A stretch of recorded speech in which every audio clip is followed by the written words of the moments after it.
Alô pessoal, vamos continuar com nossa disciplina. Hoje nós veremos transformada de Laplace e suas aplicações em análise de sinais de sistemas. Então a gente vai começar informando que a transformada de Laplace ela é definida como uma extensão, né, da transformada de Fourier. Então ela é uma generalização e eu vou mostrar mais para frente como essa generalização é obtida. E ela fornece não só novas formas, né, ferramentas adicionais de análise, como também ela permite avaliar sinais de sistemas em que Fourier não se encaixa bem nessa análise. Então, por exemplo, sinais instáveis em que a gente tem alguns sinais que tendem para infinito não podem ser avaliados pela transformada de Fourier porque ela não existe ou é de difícil obtenção, por exemplo, o caso do degrau. Então, a transformada de Laplace, como ela pode ser aplicada para sinais instáveis, então ela é mais adequada. Então, para compreender melhor, a gente precisa definir frequência complexa. Bom, o que seria a frequência complexa, né? Para a gente definir frequência complexa, a gente tem que lembrar, a gente tem que pensar que a transformada de Laplace eu vou mostrar mais para frente, mas ela vai ser representada por somas de exponenciais complexas nessa forma aqui, ó, e elevado a st, onde s é uma variável complexa. E essa variável complexa ela é dada por essa expressão, ó, sigma mais j ômega, onde sigma e ômega são variáveis reais, né? E j aqui é a raiz de menos 1, que é a representação, então isso aqui é a representação cartesiana, né, de um número complexo. Sigma, portanto, é chamado de a parte real de S e ômega a parte imaginária de S. A partir de agora, eu vou chamar isso aqui de frequência complexa, mas vocês vão entender por que é chamado de frequência complexa quando eu terminar de explicar essa parte aqui. Então, se eu utilizar a exponencial de ST, ou seja, E elevado a ST, como S é um número complexo, dessa forma eu vou substituir S por sigma mais j ômega, então fica isso aqui. E eu posso quebrar em duas exponenciais, E elevado a sigma t e E elevado a j ômega t. Usando a relação de Euler, né, isso aqui ó, pode ser representado pelo cosseno de ômega t mais j seno de ômega t. Então E elevado a j ômega t é dado por isso aqui. Bom, se eu fizer a mesma coisa só que para o complexo conjugado de S, então eu vou ter complexo conjugado de S seria a parte imaginária trocar de sinal. Como tem mais aqui, ela vai para menos. Então, o S asterisco, que é o complexo conjugado, seria sigma menos j ômega. Separando novamente usando a fórmula de Euler, eu vou ter aqui ó, menos e mais. Se eu somar essas duas coisas, ou seja, a exponencial e a exponencial do número complexo, eu vou ter isso aqui, ó, E elevado a sigma t cosseno mais E elevado a sigma t cosseno, então vai dar duas vezes, e eu vou ter E elevado a sigma t mais j seno, E elevado a sigma t menos j seno, um vai subtrair do outro, vai zerar. De tal maneira que eu vou ter isso mais isso, vai ser duas vezes isso aqui. Passando o 2 dividindo a soma, eu vou ter essa relação. Então veja que eu tenho uma relação de uma exponencial complexa mais uma exponencial do complexo conjugado desse argumento, dividida por 2. Isso aqui ó, lembra a fórmula de Euler. Como isso aqui lembra a fórmula de Euler e dá isso aqui, então a gente chama a frequência S, ó, que no caso de Euler é ômega, é j ômega, então a gente chama S de frequência complexa, pela similaridade da frequência ômega usada na fórmula de Euler. Então o S a partir de agora vai ser denominado de frequência complexa e a gente pode pensar em S, veja que ela é bidimensional. Então a gente pode pensar em S como sendo representado num plano bidimensional.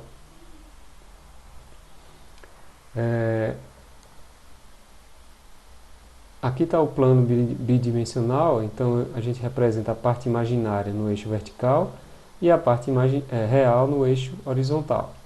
Né? Então qualquer valor, qualquer frequência complexa S, ela pode ser representada como um ponto neste plano S, que é chamado de plano complexo ou plano S. Tá? coisas importantes aqui a salientar é que a parte à esquerda do eixo vertical, do eixo imaginário, a gente chama de semiplano esquerdo e a parte direita semiplano direito. Esses dois semiplanos são importantes quando a gente avalia a instabilidade ou estabilidade dos sinais, tá? Acho que por agora é isso. Então S é chamada de frequência complexa e os valores de S podem ser representados no eixo, no plano S. Bom, antes de a gente entrar na transformada também, a gente pode observar que existem algumas funções que são casos especiais da exponencial complexa. Bom, só lembrando, ó, como eu já falei, a transformada de Laplace ela vai ser dada pela soma de exponenciais complexas. Então, se eu pegar esta exponencial complexa, uma individualizada, para ela eu tenho 4 casos especiais, que são, por exemplo, a constante. Então, deixa eu colocar aqui na lousa. Então, ó, eu quero representar os casos especiais de E elevado a St. Então, e lembrar que S é sigma mais J ômega, tá? Então, se sigma e ômega são zero, então se S é igual a zero, ou seja, sigma e ômega igual a zero, eu tenho representado no tempo um sinal, sei lá, x de t. Para este caso aqui, isso aqui vai virar uma constante. Então a constante ela é representada quando S é igual a zero. Se eu representar no plano S, a constante seria representada na sua origem. Cortou aqui, deixa eu voltar. Então, se eu representar a constante, ou seja, se eu representar o S que representa uma constante, este S seria representado na origem. Tá? Bom, o outro caso é o caso da exponencial monotônica, ou seja, uma exponencial real é elevada a sigma t e ela é obtida quando a frequência ômega é igual a zero, ou seja, S é igual a sigma. Então, voltando aqui na lousa, se eu faço ômega igual a zero aqui, ó, então isso implica que S é igual a sigma e, portanto, eu tenho uma exponencial elevada a sigma t. É um sinal real, né? Então, esse sinal temporal, deixa eu trocar o pincel. Esse sinal temporal, ele seria ou decrescente com t ou crescente com t. Este caso aqui é quando sigma é maior que zero. Este caso é quando sigma é menor que zero. Então, para sigma maior que zero, eu tenho um exponencial crescente. Para sigma menor que zero, eu tenho um exponencial decrescente. Tá? E só lembrando, no eixo S, no plano S, esse S igual a sigma seria um ponto no plano real. Qualquer valor aqui no plano real seria a representação do S igual a sigma, que está relacionado à exponencial sigma t, ao sinal E elevado a sigma t. Bom, o próximo caso especial seria o caso em que eu tenho uma senoide pura. Então, na senoide pura, o sigma é igual a zero, né? Se a gente lembrar a expressão de Euler, novamente aqui, ó. Se eu lembrar a expressão de Euler, que é elevado a, que cosseno de ômega t é meio de E elevado a j ômega t mais E elevado a menos j ômega t. Então, se eu faço sigma igual a zero, isso vai me dar, e S igual a mais ou menos j ômega. Então, eu tenho a senoide que é dada por para esse caso. Neste caso aqui, eu tenho um sinal oscilando ao longo do tempo. E estes sinais, ó, são representados no plano S por pontos no eixo vertical. Para representar uma senoide, eu preciso de dois pontos, né? Lembrando que eu tenho que ter duas exponenciais complexas, ela e sua complexo conjugado, ou seja, quando S é mais ou menos J ômega. Então aqui é um J ômega e aqui é menos J ômega. Eu tenho que ter os dois pontos, ó, mais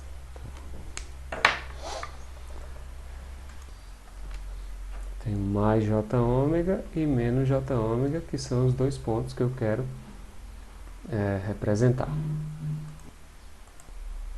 E por fim, nós temos a senoide variando exponencialmente, que é o caso mais completo, né? E elevado a sigma t cosseno de ômega t, ou seja, é quando eu tenho a frequência complexa igual a sigma mais j ômega.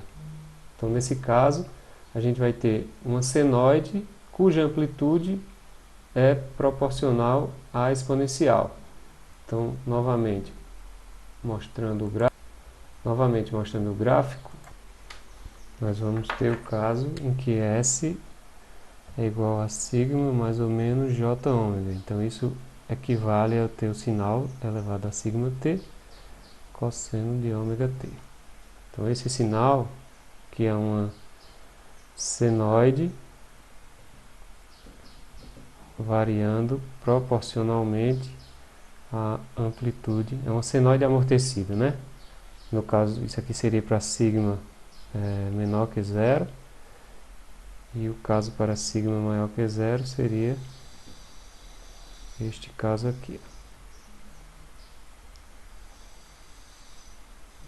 Então, o valor de ômega,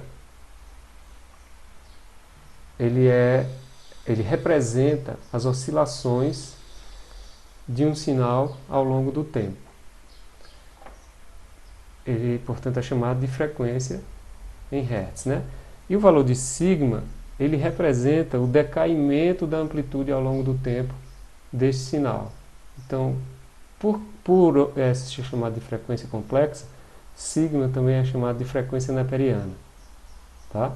Em homenagem a Neper, mas a gente tem que lembrar que nós agora estamos lidando com sinais desse tipo. Então veja que eu consigo representar a partir dessa exponencial complexa em S, quando S é um número complexo, não puramente imaginário, eu consigo representar essas quatro classes de sinais e, portanto, isso vai facilitar a análise mais para frente, como a gente vai ver. Bom, então, mostrado o que é a frequência complexa, a gente pode agora definir a transformada de Laplace.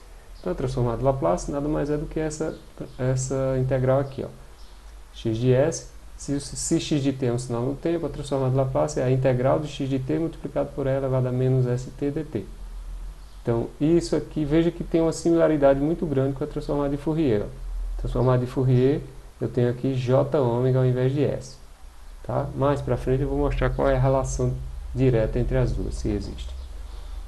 A transformada inversa, que é o sinal x de t, ela é obtida matematicamente a partir dessa integral complexa, onde C é uma constante que vai ser escolhida para que essa integral convija.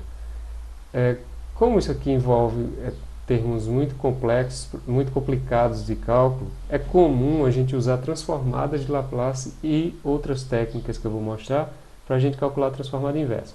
Então, como a maioria dos sinais já é tabelada, a gente só precisa usar uma ferramenta para conseguir chegar a essas funções tabeladas e usar as tabelas para conseguir analisar as funções mais utilizadas na prática. Então a gente não vai calcular esse tipo de integral para esta disciplina. Bom, essas duas equações que eu mostrei, ó, né, essas duas equações, elas formam um par de transformada de Laplace. Como a gente já representou o Fourier com F em cima da seta dupla, então a gente representa um L de Laplace.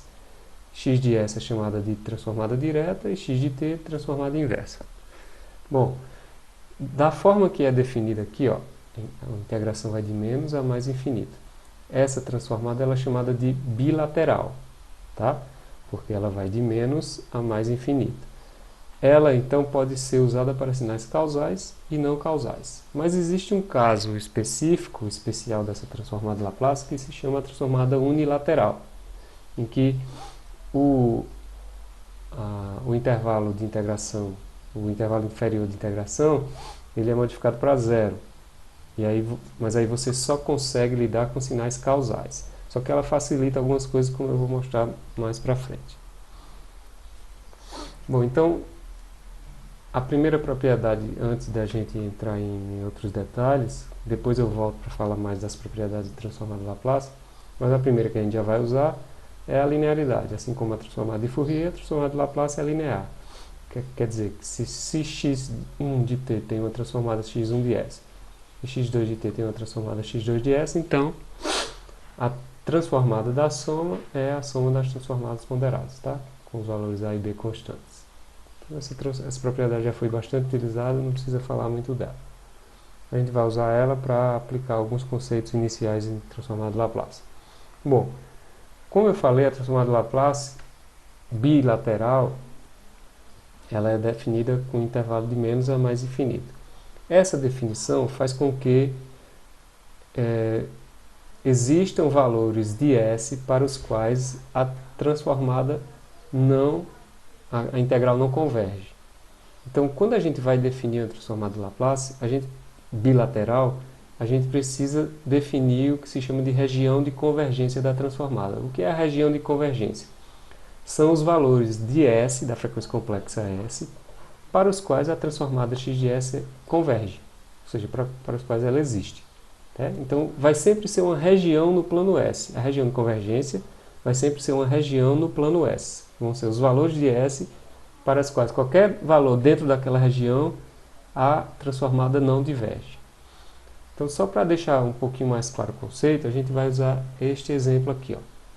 Considerar a transformada de Laplace do sinal e elevado a t, u de t. Esse sinal já foi bastante visto em transformada de Fourier, mas a gente vai utilizar de novo para ter a noção dessa região de convergência. Então, a gente vai aplicar este sinal na equação da transformada, ou seja, a integral de menos a mais infinito, x de t é elevado a menos st dt. Então, eu vou substituir x de t por e elevado a t, u de t. Veja que eu não fiz nenhuma colocação a respeito da constante a. Tá? Isso vai ser importante para a gente definir.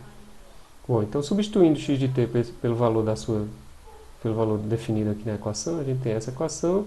Como o de t só tem valores diferentes de zero a partir de zero, então a integral vai de zero a infinito e desaparece o de t. Colocando essas duas funções aqui em única base, a gente soma os expoentes, né? Então fica menos SA mais A, menos S mais A vezes t dt. Isso aqui vai ser menos 1 sobre S mais A elevado a menos S mais A de t. Então veja que quando t tender para infinito, isso aqui pode ser que divirja. Então se esse termo puder divergir, quer dizer que x de S vai divergir e não vai existir. Então tudo isso vai depender de quem? De A. Quais são os valores, quais são os valores de S para este A para os quais isso aqui converge? É isso que a gente vai encontrar. Então, para encontrar essa região de convergência, ou seja, os valores de S para que essa equação convirja, a gente tem que analisar essa exponencial, né? Ela é o termo que vai poder divergir. Então, vamos analisar o que acontece quando t tende para infinito. Se a gente abrir essa exponencial usando a definição de S como sigma mais j ômega, aqui, sigma mais j ômega, eu vou ter esta relação. Aí eu vou separar o que é imaginário e o que não é, né? Desse expoente aqui. Então vai ficar sigma mais A vezes t, e o outro é menos j ômega t. Então fica menos sigma mais A vezes t, menos j ômega t. Esse termo aqui, ó, e elevado a menos j ômega t, tem módulo unitário. Né? O módulo disso aí é 1. Portanto, isso aqui, para qualquer valor de t, isso nunca vai divergir. Então, a única parcela que pode divergir é esta parcela aqui. menos sigma mais A, E elevado a menos sigma mais A vezes T. Aí vamos analisar. Se esse termo sigma mais A for positivo, quer dizer que eu vou ter um expoente negativo. Quando t tender para infinito, eu vou ter E elevado a menos infinito.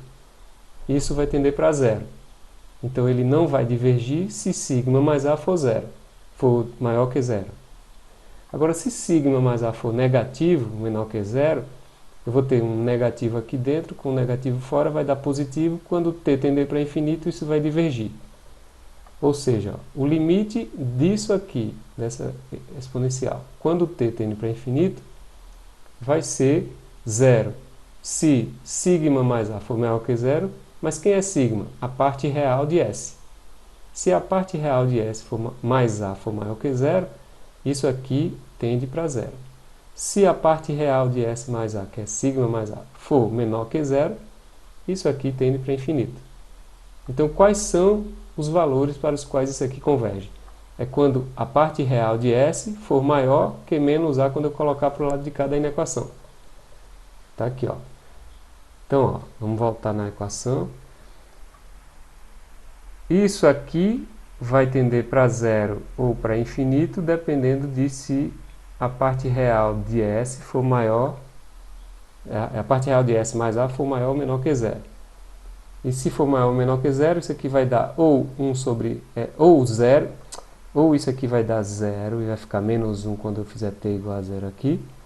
Aí fica 1 sobre S mais A, ou isso aqui vai dar infinito e a função diverge. Então é o que está dito aqui, ó. Se a parte real de S mais A for maior que zero, quer dizer que isso aqui vai dar zero. Ó. Essa parte, isso aqui vai dar zero quando t for infinito. Então vai ficar 0 menos 1, quando t for zero, isso aqui vai dar menos 1, e o menos daqui vai ficar 1 sobre A, 1 sobre SA. Então vai ficar 1 sobre SA, quando a parte real de S mais A for maior que zero. Ou, reescrevendo isso aqui, ó, a transformada do sinal E elevado a AT vezes U de T vai ser 1 sobre S mais A, quando a parte real de S for maior que menos A. Então, o que é esse termo aqui? Ó? Esse termo, parte real de S maior que menos A, é chamada de região de convergência.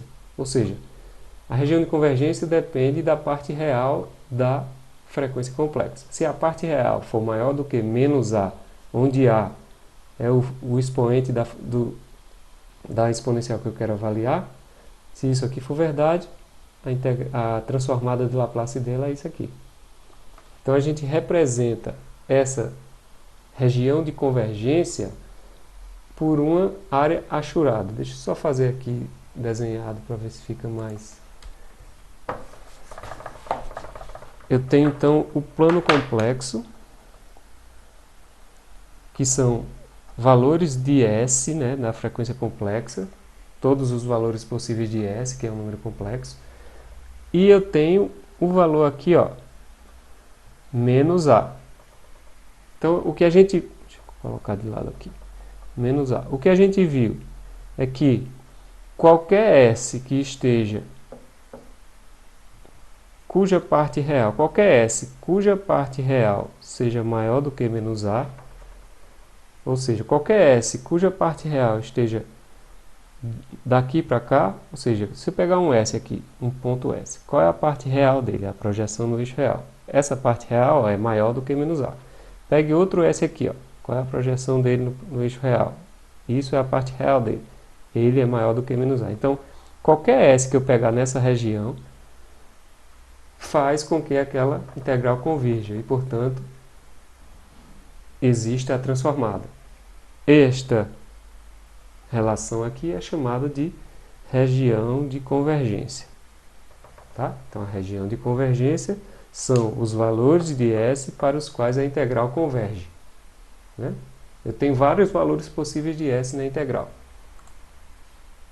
Dentre esses vários infinitos possíveis, só os que estiverem à direita dessa linha, que é a parte real de S, a parte real de S igual a menos A, só os que estiverem à direita dela que vão fazer a função convergir. Bom, então a gente já viu que para a definição da transformada bilateral, a região de convergência é necessária na definição. E para deixar isso ainda mais fortalecido, vamos mostrar isso aqui. Ó. Esse sinal menos e elevado a menos at u de menos t é um outro sinal. Só desenhá-lo aqui. Ó. Desenhar aquele sinal. Ó, o primeiro sinal que eu tinha mostrado é elevado a at u de t. E a gente mostrou que se esse sinal ele pode ser decrescente, ele pode ser crescente, dependendo do valor de A, tá? Aqui é A maior que zero, aqui é A menor que zero. Mas a gente viu que a transformada disso aqui é 1 sobre S mais A, contanto que a parte real de S seja maior que menos A. Então não interessa o valor de A. Seja A positivo ou seja A negativo, a transformada vai existir.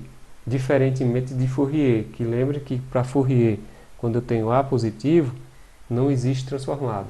Mas aqui existe a transformada.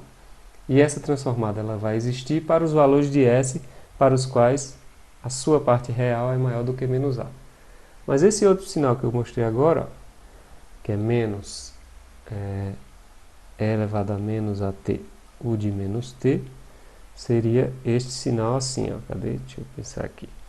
Ah, desculpa, aqui não é assim não, né? Aqui é desse jeito aqui, onde aqui é 1, né? Porque a gente está multiplicando por u de t.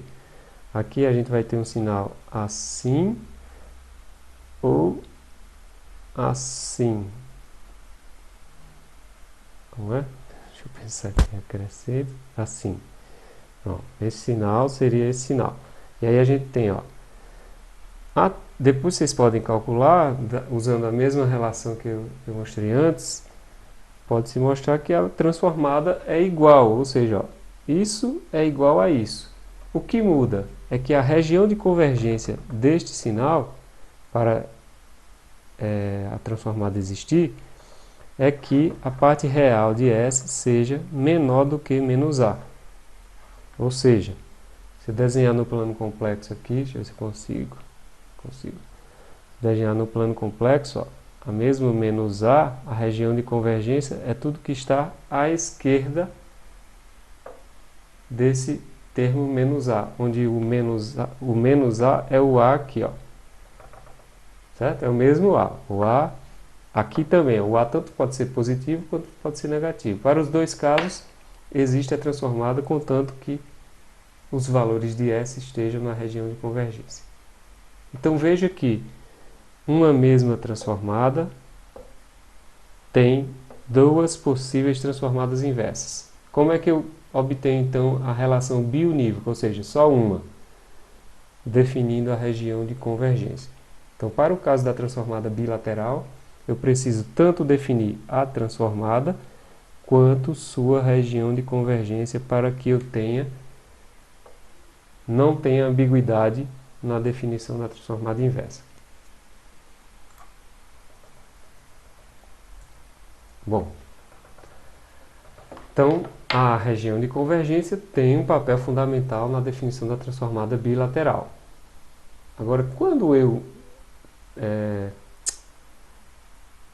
vinculo os sinais a serem causais, eu restringo os sinais a serem apenas causais, aí a gente pode usar a transformada unilateral, que eu vou mostrar daqui a pouco, e essa transformada unilateral vai ser biunívoca sem precisar definir a região de convergência.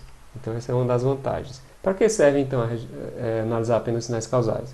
Para que, por exemplo, você consiga analisar circuitos elétricos usando transformada Laplace quando você liga a uma chave, por exemplo, tá? Então isso representa um U de T, a ligação da chave, e portanto você pode restringir a análise para sinais causais e portanto facilita as contas, como eu vou mostrar mais para frente.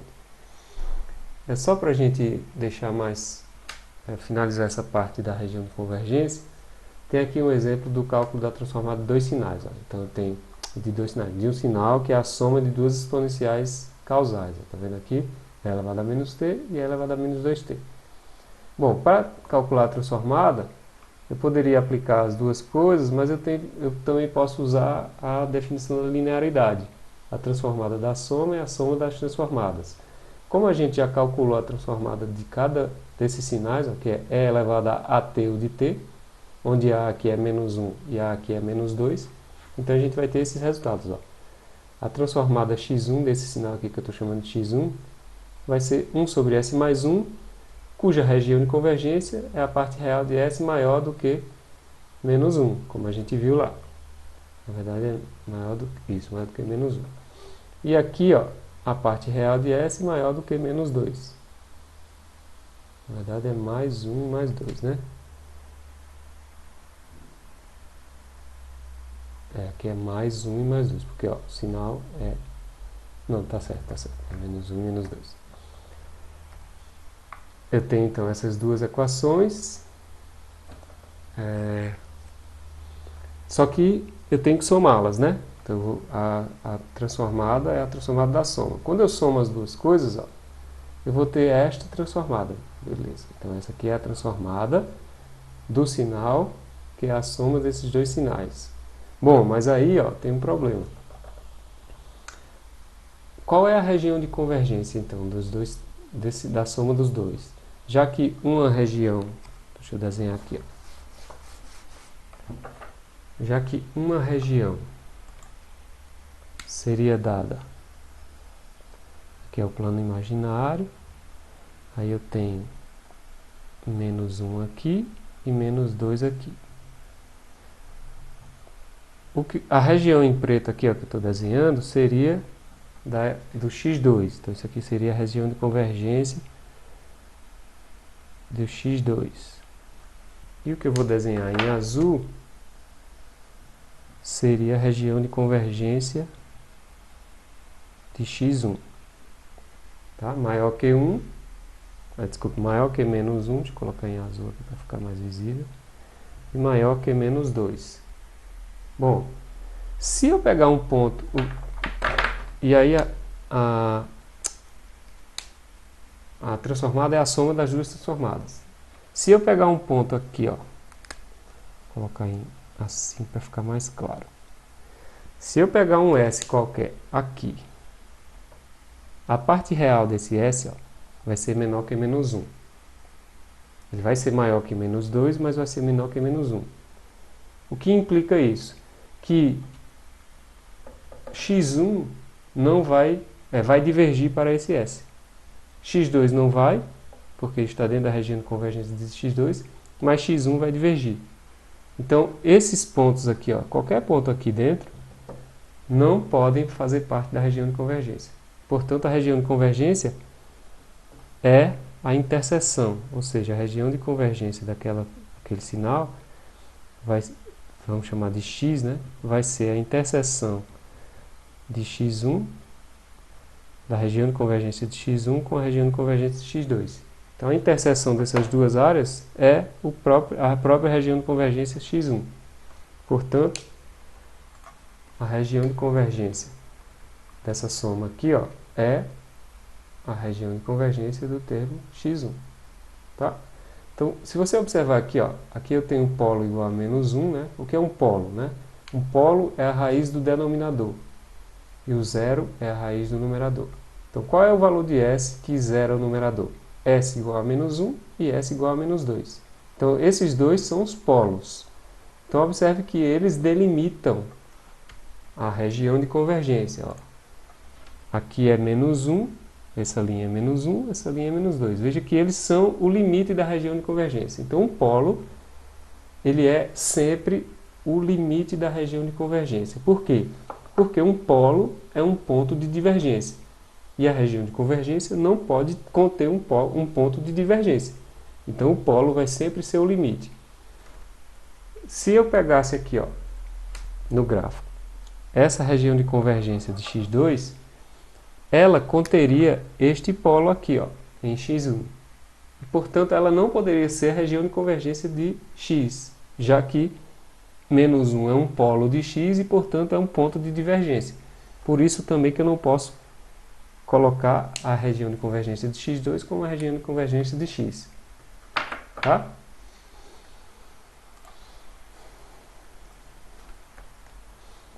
A gente costuma também representar graficamente a transformada a partir dos polos e zeros. Então, toda vez que uma região que eu quiser representar um polo no plano S, eu represento por um X, assim, ó, uma cruz deslocada, né, um X. E um zero eu represento como uma bola, um círculo, né, um zero. Então, por exemplo, se eu tenho uma função que tem dois polos e um zero, eu posso representar essa função, ou essa transformada, por esse diagrama aqui, ó. E a gente, antes de eu entrar ali, a gente pode observar, deixa eu só fazer o desenho aqui, esse mesmo desenho, eu vou ter então um plano S, e eu tenho ó, um polo aqui, um zero aqui e um polo aqui. Então, como eu falei, ó, os polos delimitam a região de convergência. Sim, não falei aqui, deixa eu só colocar menos 3,5, menos 1 e menos 2. Se eu vejo o seguinte, ó, um polo igual a menos 3,5 significa que esse é o valor de S para o qual, um polo não, desculpa, um zero em menos 3,5 significa que isso aqui é o valor de S para o qual o numerador da equação se anula. Então, se eu observasse apenas esse diagrama, eu poderia desenhar, ou desculpe, escrever uma equação para a transformada de Laplace. Vejamos, ó. Se eu tenho um polo igual a menos 3,5, quer dizer que menos 3,5, quando S for igual a menos 3,5, eu terei um zero da função. Então, ó, a função que faz com que o S seja igual a menos 3,5 anule o numerador é essa. Então, faça S igual a menos 3,5 aqui, vai ficar menos 3 vezes 2, menos 6 sobre 2 dá menos 3, mais 3 vai dar zero. Então, isso aqui é a equação para esta raiz. E os dois polos no denominador seria ó, S mais 1 e S mais 2. Quando S for menos 1, eu tenho essa função se anula e, portanto, eu tenho um polo. Quando S for menos 2, essa função se anula e eu tenho outro polo. Então veja que a partir de um diagrama de polos e zeros, eu consigo obter a transformada de Laplace. E para essa equação, para a transformada bilateral, isso não resolve. Eu preciso definir também a região de convergência. Qual é a região de convergência daquela função? É a parte real de S maior do que menos 1. Ou seja, seria esta região à direita do polo menos 1. Então veja que o polo delimita uma função. Mas observe também que eu poderia ter a mesma função, levando em consideração o exemplo anterior, eu poderia ter a mesma função em que a região de convergência seria o intervalo entre esses dois polos. Como também eu poderia ter outra região de convergência, que seria a parte real de S menor do que menos 2. As três regiões de convergência poderiam me fornecer três sinais diferentes se eu considerar a transformada de Laplace bilateral. Para finalizar, então, a gente pode falar das propriedades da região de convergência rapidamente, não vou entrar muito em detalhe, mas aqui, ó, a região de convergência vai ser sempre faixas paralelas ao eixo vertical, como a gente mostrou, porque é um polo. Tudo cuja parte real esteja maior ou menor do que aquele polo, vai ser a região de convergência. Então é sempre uma faixa paralela ao eixo imaginário. Essa faixa pode ser de tamanho infinito, pode ser uma faixa finita. Quando eu tenho transformadas racionais, ou seja, a razão de dois polinômios, a região não pode ter nenhum polo. Certo? Por quê? Porque um polo é um ponto de divergência e, portanto, o polo não pode estar dentro da região de convergência. Se o sinal x de t tem duração finita e para pelo menos um S existe a transformada, então a região de convergência é o plano S inteiro. Se x de t é um sinal à direita, o que é um sinal à direita? É um sinal que só tem valores diferentes de zero para um t a partir de um t para frente. Então, se esse sinal é à direita, a região de convergência vai sempre ser maior. Deixa eu desenhar aqui, acho que é melhor mostrar o desenho. Então, se o sinal é à direita, vamos trocar, né? Se a região de convergência é maior está à direita de um polo, ó, essa região de convergência aqui em azul aqui, ela está à direita do polo menos 1. Este sinal é um sinal à direita, ou seja, ele só existe para valores a partir de determinados valores de t. Como a gente pôde ver que era a soma daquelas duas exponenciais causadas. A outra propriedade é, se um sinal é à esquerda, a região de convergência é abaixo de um polo. Então, no desenho aqui, ó, este sinal que tem esta região de convergência à esquerda do polo menos 2 vai ser um sinal à esquerda. E o sinal cuja região de convergência seja uma faixa entre dois polos é um sinal bilateral, ou seja, é um sinal à esquerda e à direita. Bom, com isso a gente finaliza as propriedades da transformada de Laplace, as propriedades da transformada, as propriedades da região de convergência de Laplace, e a gente continua nas próximas aulas. Até lá!